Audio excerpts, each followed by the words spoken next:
انہوں نے کبھی اپنی دونوں باہیں کھول کے بات نہیں کی، انہوں نے کبھی کوئی جھوٹا وعدہ نہیں کیا، انہوں نے گھما پھرا کے اپنی تعریف نہیں کی. یہ کیسے پولیٹیشین تھے ہی نہیں، سچ بات. اور یہ ہماری قسمت ہے کہ اس ملک میں 10 برس تک ایک قابل پڑھا لکھا جائنٹ آف این انٹلیکچوئل یہ پرائم منسٹر رہا جو پولیٹیشین نہیں تھا. اکثر ان کے بارے میں مختلف حلقوں میں مختلف سرفرقوں میں کچھ باتیں سنتا ہوں جو کہ بالکل بیس لیس ہیں، جو نادانی کی باتیں ہیں. بہت سے لوگوں کا خیال ہے جو شاید کبھی زندگی میں ملے بھی نہیں کرتے کہ بنیادی طور سے منموہن سنگھ جی اچھے آدمی جو تھے مگر کمزور آدمی تھے اور وہ ذرا ہمت سے بات نہیں کر سکتے، وہ اپنی جگہ پہ نہیں ہے. اس سے زیادہ غلط بات نہیں ہو سکتی جو لوگوں نے قریب سے جانتے ہیں. ہمارے یہاں ہر چیز کی ڈیفینیشن ہی الگ ہے. یہاں چلا کے بولنا بہادری ہے، یہاں کسی کو روٹلی ہیوملیٹ کرنے کی کوشش کرنا جو ہے وہ ایک شان کی بات ہے. تو یہ سارے خوبیاں ان میں نہیں ہیں، لیکن جب فیصلے کا وقت آتا تھا لوگ بھول جاتے ہیں کہ جب نیوکلیئر پالیسی کی بات تھی ان کی جگہ بڑے بڑے سورما دیکھے میں نے جو یا تو وڈرا کر لیتے ہیں یا اسٹینڈنگ کمیٹی کے ٹھنڈے بستے میں ڈال دیتے اس بات کو جو الائنس کو ایکسپٹڈ نہ ہو. انہوں نے ایک بہت بڑا الائنس قربان کر دیا مگر اپنی جگہ سے ہٹے نہیں. اس کی ضرورت کم لوگوں میں ہوتی ہے.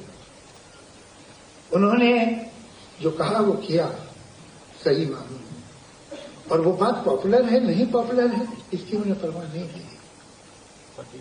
اتنے میں نے انہیں ایک آدھ میں ڈیٹیل میں اس لیے نہیں جا سکوں گا کہ اس میں کچھ پردہ نشینوں کے بھی نام آتے ہیں تو میں نام لو کے دوسروں کو کہاں امبیرس کروں. میں نے دیکھا ہے خود کسی ڈیلیگیشن میں جا کے کسی گروپ کے ساتھ جا کے ان سے ملتے کہ جب انہیں وہ بات صحیح نہیں لگی تھی ان کی آواز اتنی بھی اوپر نہیں گئی. وہ جس ملائم لہجے میں بولتے تھے اسی میں بولے، لیکن اس ملائم لہجے کے پیچھے لوہے کی دیوار تھی کہ تم اس سے آگے جا نہیں سکتے ہو. یہ ان کی شخصیت تھی. ان کا ایک عجیب یہ ٹریجیکٹری ہے کہ وہ کیسے یہاں آ گئے، کیسے وہاں تک پہنچے اور کس طرح انہوں نے اس دنیا کو اس ملک کو کتنا بدلا ہے اس کا ہم کو ابھی اندازہ ہی نہیں ہے. It will take us around 50 to 100 years to understand it. میں آپ کو ایک عجیب سی مثال دوں، بےتکی بھی لگے شاید. ہم تو فلموں میں کام کرتے ہیں، اسکرپٹ وغیرہ لکھتے ہیں. میری ایک اسکرپٹ تھی جو 70s میں آئی تھی اور بڑی پاپولر فلم تھی کشور.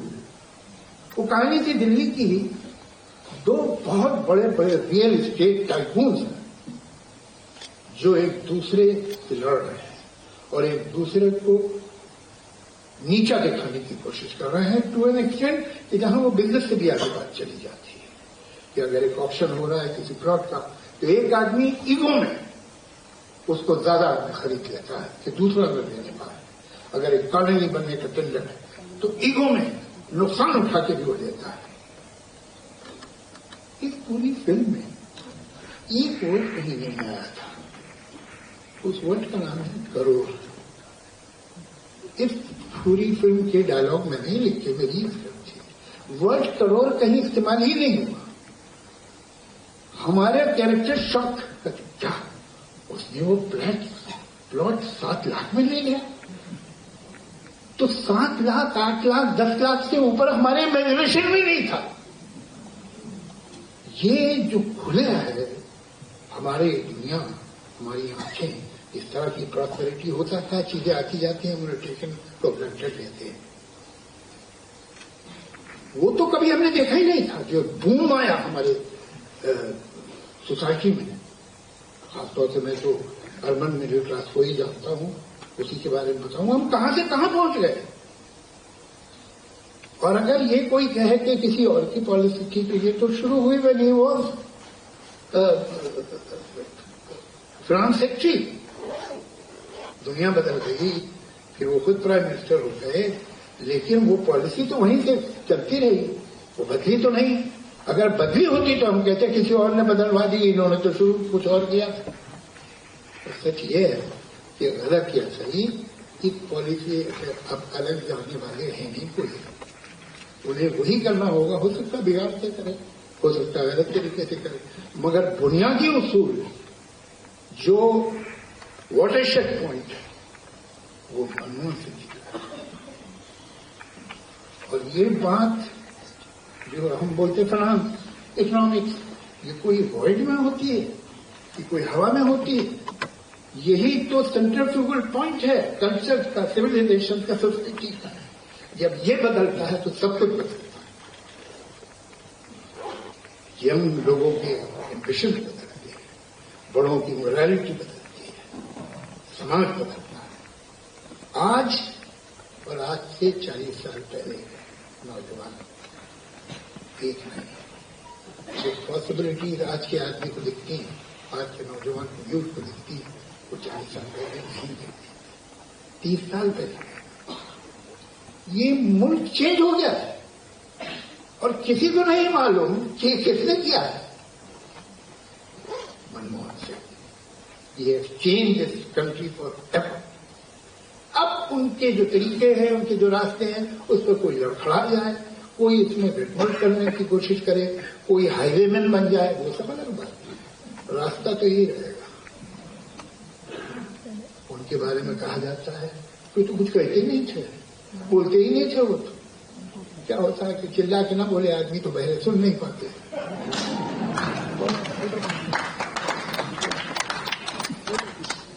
In his tenure of 10 years, he had more than 60 press conferences, perhaps 62 or 64. All right, let's count 60. 60 means, in 10 years, means 10, 6 in every year. 6 in every year means one press conference after every 2 months. ہو سکتا ہے کبھی 4 کر دی ہوں، کبھی 1 بھی نہ کی ہو، لیکن ایوریج جو ہے وہ یہ پڑتا ہے. اب تب آپ انہیں کہہ رہے ہیں کہ وہ منموہن سنگھ تھے، تو اگر انہوں نے ایک بھی پریس کانفرنس نہیں کی ہوتی، ایسا بھی پاسبل ہے، تو آپ انہیں کیا کہتے ہیں؟ موہنی؟ ایسا نہیں ہے. میں ایک اور بات کا افسوس ہے کہ وہی جو میں نے نظم سکھائی تھی تو نہیں جانتے. اس میں ایک اور شعر تھا اسی نظم میں جو میں آج ڈاکٹر صاحب کے لیے کہوں گا. خاکساروں سے خاکساری تھی، سر بلندوں سے انکسار نہ تھا. He was humble in front of the humble, but he had no humility in front of the powerful.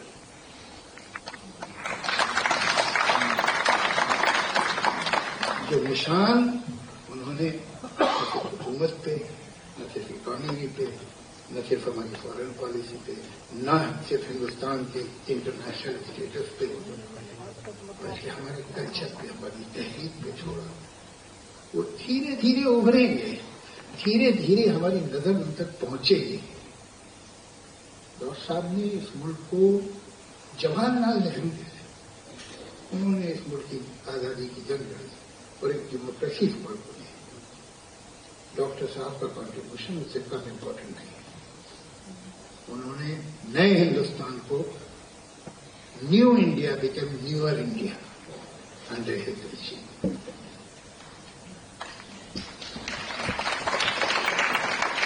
ایک اور بات ہے، ہمارے پارلیمنٹ میں یہ میرا پرسنل پرابلم ہے، ایسا لگتا ہے کہ پولیٹیشین انکیپیبل ہیں شعر صحیح پڑھنے، سوائے وہ لوگ جو خود شاعر ہیں، خود کبھی، ان کے علاوہ کسی کو حق نہیں ہونا چاہیے غلط شاعری. اور ہر شعر جو ہے برے سے برا، meaning less, out of matter, کہتے ہیں یہ غالب کا ہے. یہ کس کس کے نام بتاؤں جو ایسا کر چکے ہیں؟ بہت بڑے بڑے لوگ.